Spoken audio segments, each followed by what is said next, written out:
Hi students, good morning everyone. Today we are going to discuss about biology syllabus and topics. ఈరోజు క్లాస్లో biology syllabus గురించి first unit గురించి ఈరోజు క్లాస్లో discuss చేసుకుందాం. So first one syllabus observe చేసినట్లయితే బయాలజీలో syllabus observe చేసినట్లయితే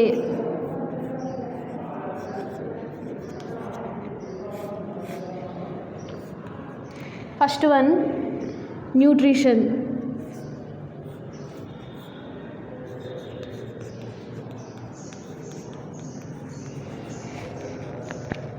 second one respiration,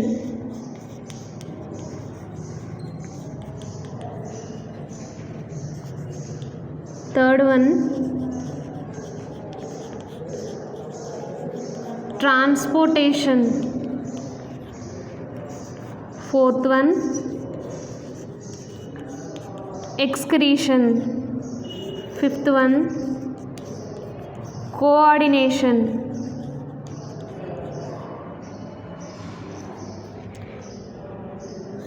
sixth one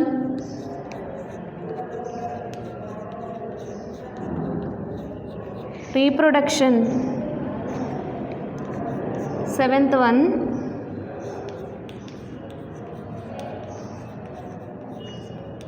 coordination in life processes, eighth one heredity, ninth one our environment, 10th one natural resources. So టోటల్గా 10 chapters అనేవి include అవ్వడం జరిగింది.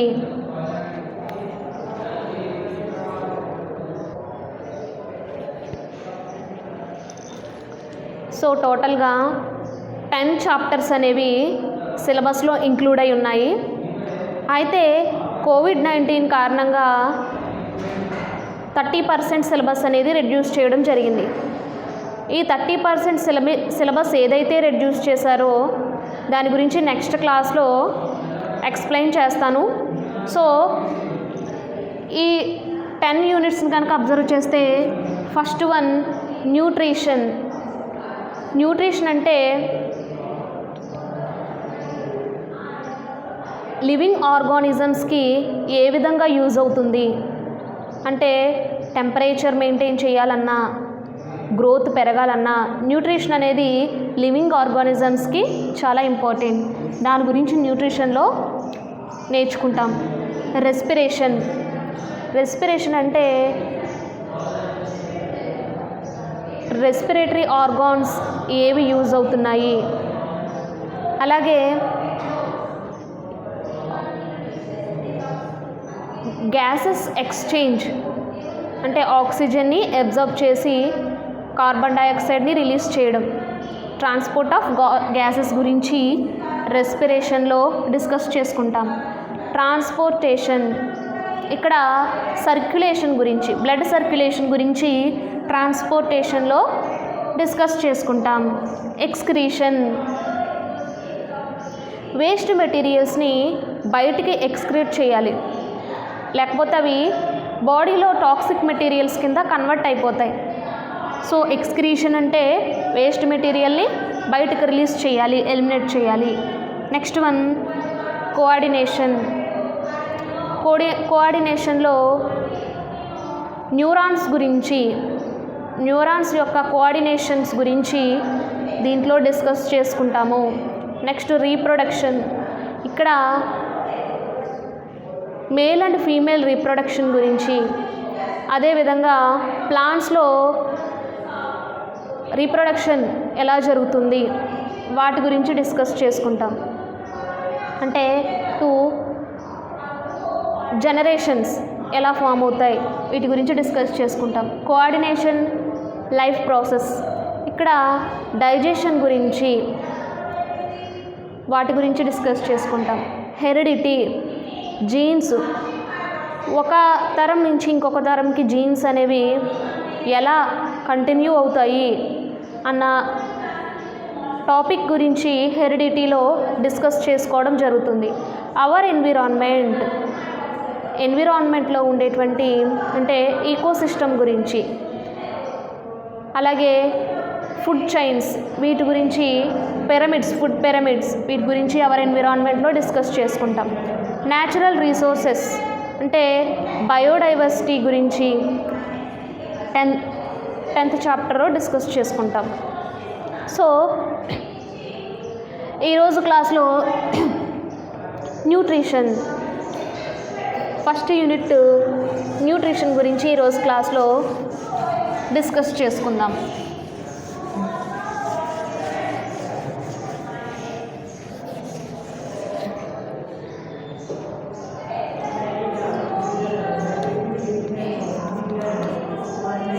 Unit 1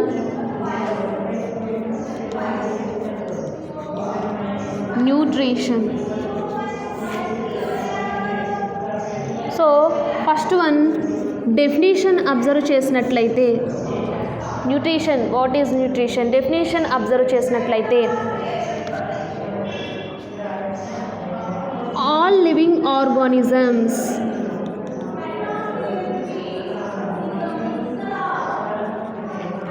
living organisms అంటే బ్రతికి ఉండేటువంటి జీవులను లివింగ్ ఆర్గానిజమ్స్ అంటాం. ఏవైతే నాన్ లివింగ్ ఆర్గానిజమ్స్ జీవం లేనటువంటి వాటిని నాన్ లివింగ్ ఆర్గానిజమ్స్ అంటాం. ఆల్ లివింగ్ ఆర్గానిజమ్స్ ప్రతి జీవికి కూడా న్యూట్రిషన్ అనేది చాలా చాలా ఇంపార్టెంట్. ఎందుకు అంటే వాటి యొక్క మెటబాలిక్ యాక్టివిటీస్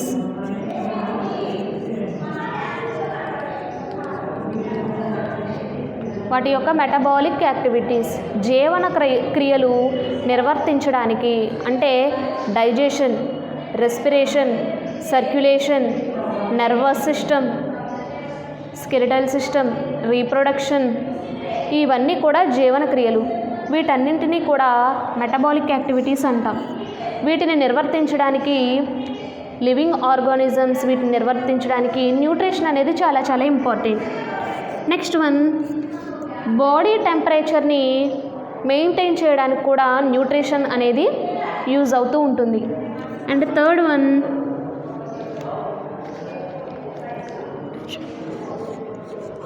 గ్రోత్, పెరుగుదల అనేది లివింగ్ ఆర్గానిజమ్స్లో ఉండాలి అంటే న్యూట్రిషన్ అనేది యూజ్ అవుతూ ఉంటుంది. సో అంటే single cell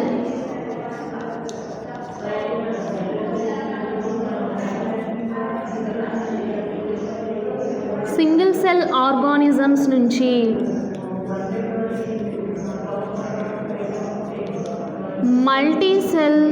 single cellular organisms, multi cell organisms or multicellular organisms, multicell organisms. So single cell అంటే ఒక కణం ఉంటే సింగిల్ సెల్ అంటాం. మల్టీ అంటే only one cell. Multi cell organisms అంటే మెనీ సెల్స్, అంటే ఒకే కణం ఉండేటువంటి జీవుల నుంచి బహు కణం అంటే ఎక్కువగా కణాలు ఉండేటువంటి జీవుల వరకు అన్ని జీవులకు కూడా ఫుడ్ అనేది న్యూట్రిషన్ అనేది చాలా చాలా ఇంపార్టెంట్. సింగిల్ సెల్ ఎగ్జాంపుల్గా తీసుకుంటే అమీబా ఎగ్జాంపుల్గా తీసుకుంటే చూడండి, సింగిల్ సెల్, దానికి కూడా న్యూట్రిషన్ అనేది చాలా ఇంపార్టెంట్.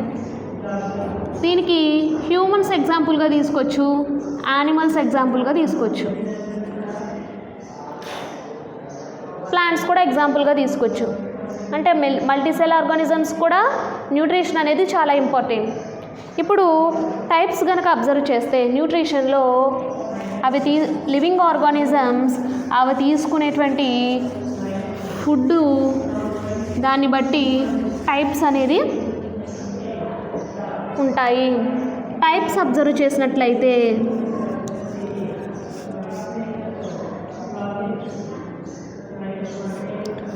ఇందులో 2 రకాలు ఉన్నాయి.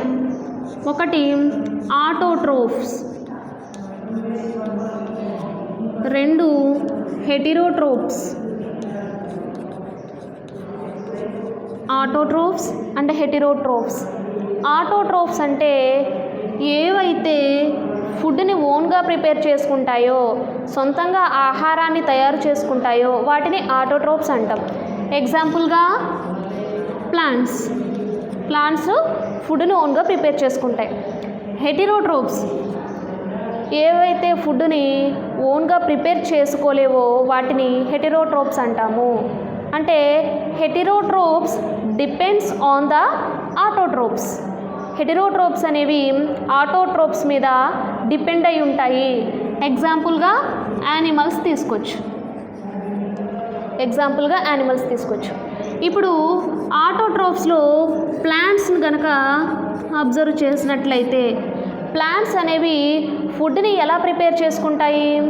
ప్లాంట్స్ మెయిన్గా 3 ఫ్యాక్టర్స్ని యూజ్ చేసుకుంటాయి. First one light, second one water, third one CO2 carbon dioxide. Light ఎక్కడి నుంచి వస్తుంది? సన్ దగ్గర నుంచి లైట్ అనేది వస్తుంది. వాటర్ ఎలా తీసుకుంటుంది? సాయిల్ దగ్గర నుంచి రూట్స్ ద్వారా వాటర్ని తీసుకుంటుంది. వాటర్లో ఖనిజ లవణాలు, మినరల్స్ అన్నీ కూడా దొరుకుతాయి. కార్బన్ డైఆక్సైడ్ ఎక్కడి నుంచి వస్తుంది? ఎయిర్లో ఉండేటువంటి కార్బన్ డైఆక్సైడ్. అంటే మనం ఆక్సిజన్ని పీల్చుకుని కార్బన్ డైఆక్సైడ్ని రిలీజ్ చేస్తున్నాం. ఆ కార్బన్ డైఆక్సైడ్ని ఎవరు యూటిలైజ్ చేసుకుంటున్నారు? ప్లాంట్స్ యూటిలైజ్ చేసుకుని మరలా అవి ఆక్సిజన్ని అట్మాస్ఫియర్లోకి రిలీజ్ చేయడం జరుగుతుంది. సో ఈ 3 ఫ్యాక్టర్స్ని యూజ్ చేసుకుని ఫోటోసింథసిస్ అనేది జరుగుతుంది. అయితే ఫోటోసింథసిస్ జరిగేటప్పుడు లీవ్స్ ఫోటోసింథసిస్ జరిగి పిండి పదార్థాన్ని తయారు చేసుకుంటాయి. అదేవిధంగా ఇందులో లీవ్స్ అనేవి గ్రీన్ కలర్లో ఉంటాయి. ఎందుకు గ్రీన్ కలర్లో ఉంటాయి అంటే క్లోరోఫిల్ అనేటువంటి పిగ్మెంట్ అనేది లీవ్స్లో ఉంటుంది కాబట్టి లీవ్స్ అనేవి గ్రీన్ కలర్లో ఉంటాయి. హ్యూమన్స్ తీసుకోండి. హ్యూమన్స్ యొక్క బ్లడ్ అనేది రెడ్గా ఉంటుంది. ఎందుకు? హిమోగ్లోబిన్ అనేటువంటి పిగ్మెంట్ ఉంటుంది కాబట్టి బ్లడ్ రెడ్గా ఉంటుంది. ఇంకొక ఎగ్జాంపుల్గా కాక్రోచ్ని తీసుకుంటే కాక్రోచ్ యొక్క బ్లడ్ వైట్గా ఉంటుంది. ఎందుకు? హిమోసైనిన్ అనేటువంటి పిగ్మెంట్ ఉంటుంది కాబట్టి దాని యొక్క బ్లడ్ వైట్గా ఉంటుంది. సో ఈ విధంగా క్లోరోఫిల్ అనేటువంటి పిగ్మెంట్ ఉండడం ద్వారా లీవ్స్ అనేవి గ్రీన్ కలర్లో ఉంటాయి. కొన్ని లీవ్స్ ఎల్లో కలర్లో, కొన్ని లీవ్స్ రెడ్ కలర్లో ఉంటాయి. ఎందుకంటే ఎల్లో కలర్లో ఉండడానికి దాంట్లో క్లోరోఫిల్ పిగ్మెంట్ బదులుగా కెరోటినాయిడ్స్ ఉంటాయి కాబట్టి లీవ్స్ ఎల్లో కలర్లో ఉంటాయి. Some leaves are red colour. Anthocyanin అనేటువంటి పిగ్మెంట్ ఉండడం ద్వారా కొన్ని లీవ్స్ రెడ్ కలర్లో ఉంటాయి. సో ఈ విధంగా పిగ్మెంట్ అనేది కలర్ని చేంజ్ చేయడానికి యూజ్ అవుతూ ఉంటుంది. నెక్స్ట్ వన్, ఇప్పుడు ఒక యాక్టివిటీని మనం అబ్జర్వ్ చేసినట్లయితే, అంటే ఫోటోసింథసిస్ జరగాలంటే కార్బన్ డైఆక్సైడ్ ఎందుకు కావాలి అన్న ఒక యాక్టివిటీని కనుక మనం అబ్జర్వ్ చేసినట్లయితే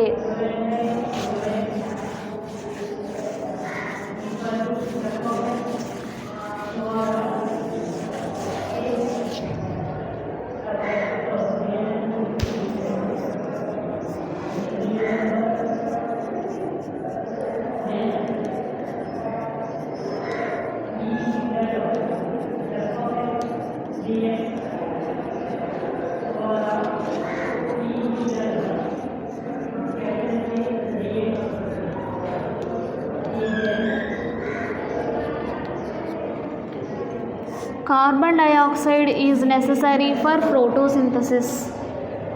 ఎందుకు అవసరం అంటే ఒక యాక్టివిటీ కనుక మనం అబ్జర్వ్ చేస్తే దానికి కావలసినటువంటి apparatus. ఈ యాక్టివిటీకి ఏ apparatus కావాలో అబ్జర్వ్ చేసినట్లయితే ఫస్ట్ ట్రాన్స్పరెంట్ బాటిల్ని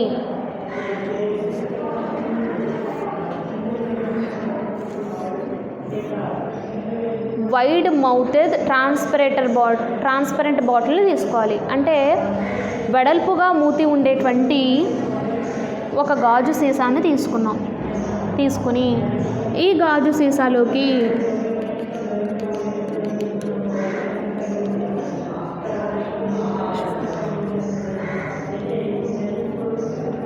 పొటాషియం హైడ్రాక్సైడ్ పెల్లెట్స్ లేదా పొటాషియం హైడ్రాక్సైడ్ సొల్యూషన్ తీసుకుంటాం. తీసుకున్న తర్వాత ఇప్పుడు ఈ క్యాప్ ఉంది కదా, ఈ మూతి దగ్గర ఈ కార్క్ని మధ్యలో ఒక రంధ్రంలా పెట్టాలి. పెట్టిన తర్వాత ఈ రంధ్రం గుండా లీఫ్ని లోపలికి ఈ పొటాషియం సొల్యూషన్లోకి మునిగేటట్టుగా దీన్ని అరేంజ్ చేసుకోవాలి. చేసుకున్న తర్వాత ఇప్పుడు అంటే ఇది ప్లాంట్ అనేది లీఫ్ అనేది ప్లాంట్గా ఉండాలి.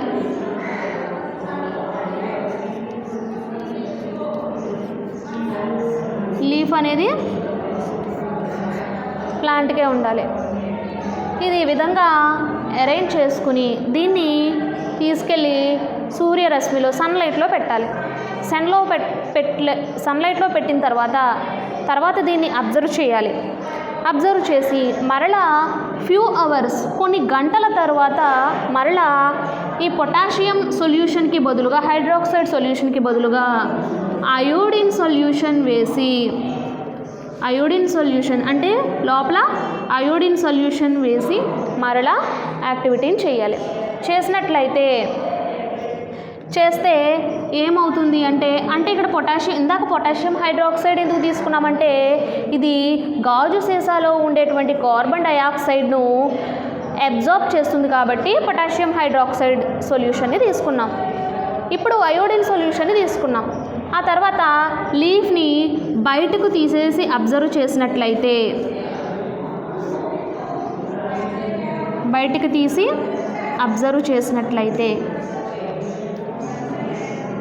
ఈ సీసా లోపల ఉండేటువంటి బాటిల్ లోపల ఉండేటువంటి భాగం బ్లూ కలర్లో చేంజ్ అవుతుంది. బ్లూ ఆర్ బ్లాక్ కలర్లో చేంజ్ అవుతుంది. ఈ భాగం గ్రీన్ కలర్లో ఉంటుంది.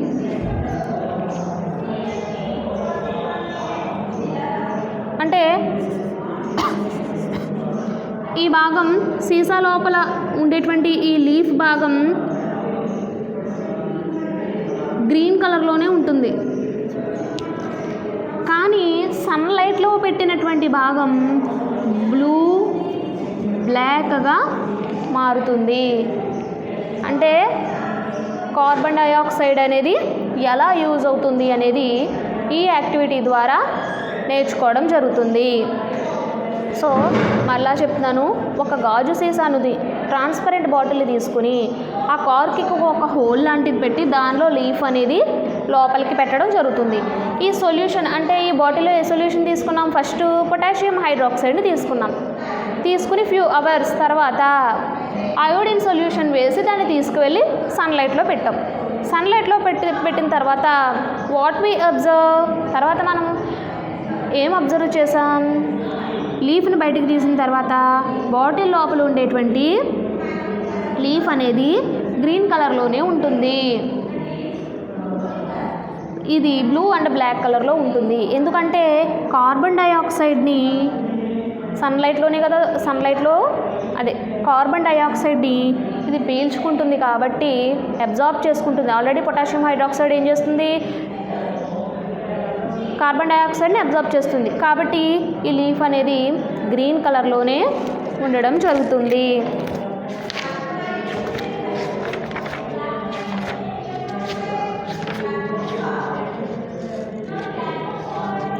అంటే ఇక్కడ స్టార్చ్ అనేది లేదు కాబట్టి గ్రీన్ కలర్లో ఉంది అంటే నో స్టార్చ్, పిండి పదార్థం అనేది లేదు. కానీ ఇక్కడ స్టార్చ్ అనేది ఫామ్ అవుతుంది, పిండి పదార్థం అనేది ఫామ్ అవుతుంది కాబట్టి బ్లూ ఆర్ బ్లాక్ కలర్లోకి రావడం జరుగుతుంది. సో ఈరోజు క్లాస్లో న్యూట్రిషన్ టాపిక్ యొక్క ఇంట్రడక్షన్ గురించి నేర్చుకున్నాం. నెక్స్ట్ క్లాస్లో రిమైనింగ్ టాపిక్స్ గురించి నెక్స్ట్ క్లాస్లో డిస్కస్ చేసుకుందాము.